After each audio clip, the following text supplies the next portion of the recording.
বাংলাদেশে বিভিন্ন প্রকার সাপ রয়েছে। এই সাপগুলোকে বলা হয় শক্তির আধার।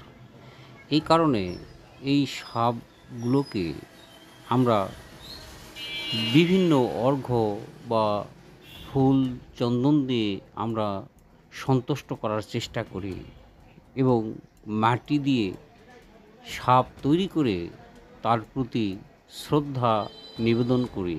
আশার সাপ দেখতে পারি বা পোড়া মাটি দিয়ে সাপ আমরা তৈরি করা দেখতে পারি, অথবা কষ্টি পাথরেরও আমরা সাপ বিভিন্ন জায়গাতে দেখতে পারি।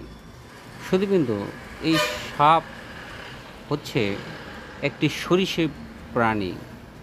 এই সরীসৃপ প্রাণীকে সকলেই শ্রদ্ধা প্রদর্শন করে তার মন জোগানোর চেষ্টা করি, কারণ তার দ্বারা যেন মানব সমাজের আর কোনো ক্ষতি না হয়। পক্ষান্তরে এই সাপ যদি বাড়িতে বা আশেপাশে বের হয়, সকলেই কিন্তু ভীতু সন্ত্রস্ত হয়ে পড়ে এবং এই সাপকে লাঠি সোঁটা দিয়ে আঘাত করে এবং আঘাত করে তাকে মেরে ফেলে এবং মনে করা হয় এই সাপ যেখানেই থাকবে সেখানেই তাকে মেরে ফেলতে হবে। পক্ষান্তরে এই সাপকে জীবিত রেখে তার লালন পালন করে এই সাপুড়েরা জীবন জীবিকা নির্বাহ করে, এটিও আমরা সমাজে দেখতে পারি। আবার এই জীবিত সাপকে অনেকেই খেয়ে পেটের ক্ষুধা নিবারণ করে। এর মধ্যে পশু পাখি মানুষ সকলেই রয়েছে। সুধীবৃন্দ, আপনারা জানেন অনেকেই সাপকে খামার হিসাবেও গড়ে তুলেছে। চীনে বিভিন্ন খামারিরা সাপ লালন পালন করে এই সাপকে বাজারে নিয়ে গিয়ে বাজারে বিক্রি করে এবং সুস্বাদু খাবার তারা রান্না করে তারা ক্ষুধা মেটায়। এবং আপনারা দেখবেন যে থাইল্যান্ডে সবচেয়ে দামি খাবারের মধ্যে এই সাপের মাংস সবচেয়ে দামি খাবার রয়েছে।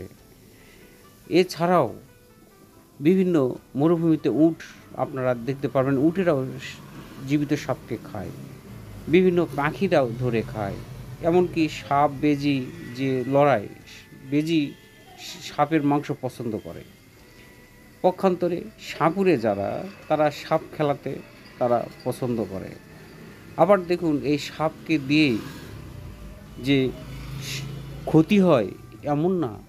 যেমন এই যে এখানে দেখতে পাচ্ছেন আপনি কালনাগিনী সাপ, এই সাপটার কোনো বিষই নেই এবং দেখবেন যে আমাদের সমাজে বিভিন্ন সাপ যেখানেই পাওয়া যায় সেখানে এই যে মেরে তাকে ফেলা হয়। এই সাপ থেকে বহু মূল্যবান ঔষধও কিন্তু ঔষধ কোম্পানিরা তৈরি করে। শুধু ঔষধই তৈরি হয় না, এই সাপের চামড়া থেকে বিভিন্ন প্রকার যে মানুষের জ্যাকেট তৈরি হয়, বিভিন্ন প্রকার মানুষের জুতা তৈরি হয়, বিভিন্ন প্রকার মানুষের ব্যাগ তৈরি হয়। এই রকম বহু জিনিস সাপের চামড়া থেকে তৈরি হয়। আমার প্রশ্ন হলো, এই যে এত কিছু, একজন সাপকে পূজা করছে, একজন সাপকে মেরে খাচ্ছে, আবার একজন সাপের খামার তৈরি করছে, বৈদেশিক মুদ্রা অর্জন করছে। কবির সাহেব বলছেন, মাটিকে এক নাক বানায়ে पूजे लोग लुकाया, जिंदा नाक जब घर निकला लाठी दिए दमकाया।